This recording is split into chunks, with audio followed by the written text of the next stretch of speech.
लोग कहते हैं कि मोहब्बत कर लो तो जीना मुश्किल हो जाता है। शाहरुख खान जी भी और ऐश्वर्या राय जी भी कह गए थे, कर दे मुश्किल जीना इश्क कमीना। हमने तो एक साइकिल खरीदी थी भैया, हमने कौन सी मोहब्बत कर ली। लेकिन इन राय चंदों ने मेरा जीना मुश्किल कर रखा है। घर वालों को अलग शर्मिंदगी हो रही है, बाहर वालों को अलग। घर वाले कह रहे हैं कि साइकिल से चलोगे तो अच्छे रिश्ते नहीं आएंगे, शादी नहीं होगी, तुम बेइज्जती करा रहे हो। चलो घर वालों की बात एक दफ़ा मान भी ले, कुछ हद तक ठीक कह रहे हैं, क्योंकि कोई भी बाप अपनी बेटी को ऐसे लड़के से नहीं ब्याहेगा, क्योंकि जो लड़का खुद साइकिल से चल रहा है तुम्हारी बेटी को हेलीकॉप्टर पे थोड़ी घुमाएगा।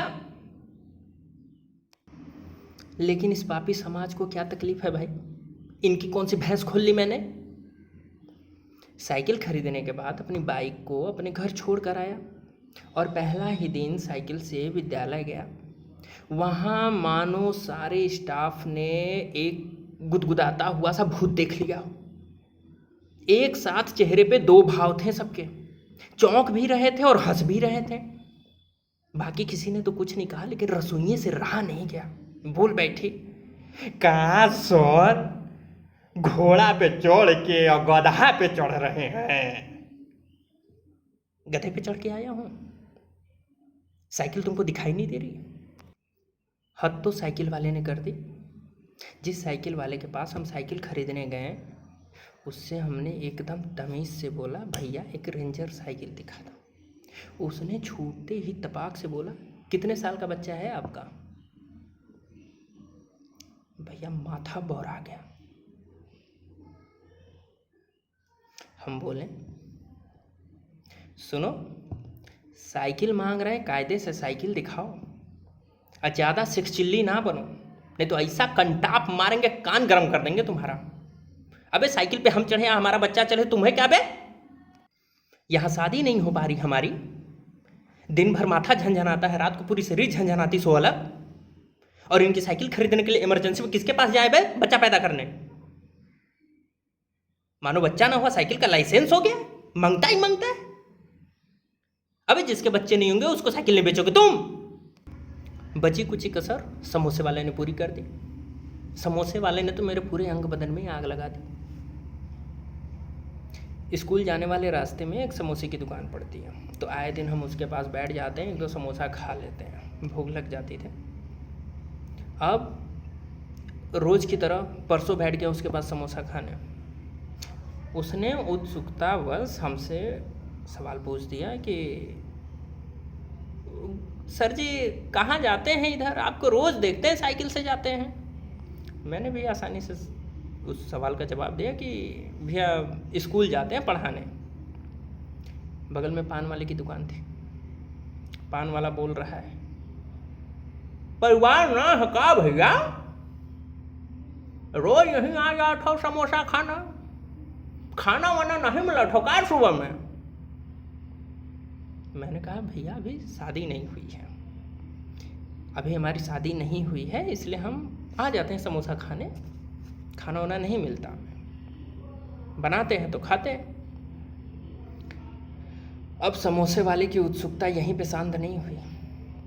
बोला इधर तो भैया कोई प्राइवेट स्कूल नहीं है, और जो एक दो थे वो भी कोरोना से बंद चल रहे, फिर कहाँ जाते हो पढ़ाने। तो हमने कहा है कि सरकारी विद्यालय में जाते हैं, सरकारी टीचर हैं। जलता हुआ तलता हुआ समोसा कढ़ाई में छोड़कर मेरी साइकिल की तरफ देखते हुए मुझसे पूछ रहा है, सच में सरकारी टीचर हैं। समझने को तो समझ गया था, समझ में आ गया था मेरे कि क्या कह रहा है वो, लेकिन बड़े ही तमीज़ से बड़े लहजे में मैंने कहा जी हाँ। बिना एक सेकेंड बर्बाद किए समोसे वाला बोल पड़ा, तभी शादी नहीं हो पा रही आपकी। इतना सुन के माथा झन्ना गया हमारा। हम बोले सुनो बे, इस गरम समोसे का छिलका छील के पूरा गरम आलू तुम्हारे मुंह में ठूस देंगे और सांप के मुंह में पड़े छुछुंदर जैसी हालत कर देंगे तुम्हारी, ना तो हम तुम्हें उगिलने देंगे और ना ही तुम निगल पाओगे, समझ रहे हो। अबे जितनी घटिया तुम्हारी बातें हैं उससे कहीं ज़्यादा घटिया तुम समोसे बनाते हो, लेकिन हम खा रहे हैं ना। हमने शिकायत की, हमने राय दी, तो फिर काहे रायचंद बन रहे हो बे? मास्टर या मैडम कार से चले तो सबके फेफड़े सूखने लगते हैं। अच्छा,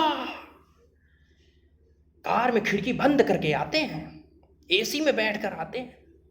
ये क्या पढ़ाएंगे बच्चों को, हमको नहीं पता। ये क्या पढ़ाते होंगे स्कूल में? फ्री के पैसे मिल रहे हैं, मौज चल रही है इनकी। मास्टर या मैडम बाइक या स्कूटी से आए तो इनको तकलीफ। अब भैया एक टीचर की औकात ही नहीं है। जीवन में एक बाइक खरीदता है, उसी में पेट्रोल भरवाते भरवाते जीवन बीत जाता है इसका।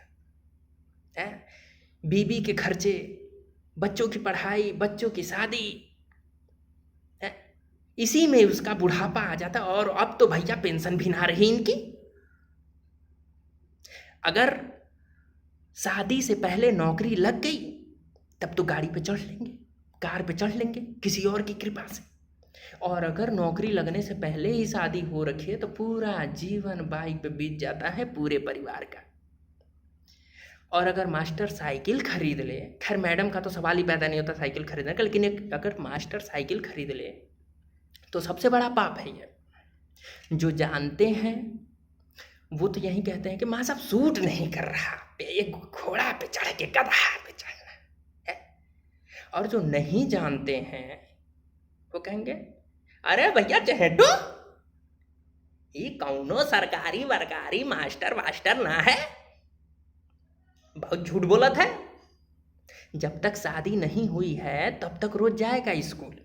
वैसे भी अब कोरोना चल रहा है, बच्चे तो आ नहीं रहे, कोई हो नहीं रहा। ये जाता है चुपचाप बैठता है, निकल आता है, लोग जानते कि यहाँ सरकारी मास्टर है। लेकिन देख लेना भैया, जैसे ही शादी हो जाएगी कुछ महीने में रिटायर हो जाएंगे माँ साहब। सरकारी टीचर होता तो साइकिल से थोड़ी चलता, अब वो भी नया रंग रूट। अब ऐसे लोग हमारी शादी नहीं होने दे रहे, हमें फर्जी टीचर घोषित करके रखा है इन लोगों ने। रिश्ते वाले आ रहे हैं तो वो कमीने हमसे मानव संपदा की आईडी पासवर्ड मांगते हैं कि लाओ चेक करो तुम सरकारी टीचर हो कि फर्जी हो। अब देखो, सबसे अकेले अकेले नहीं बताएंगे, सबको एक साथ बता रहे हैं, कान खोल कर सुन लो कि अब जो बात है वो ईगो पर आ चुकी है हमारी। अब चलेंगे तो साइकिल से ही चलेंगे, चाहे शादी हो या ना हो।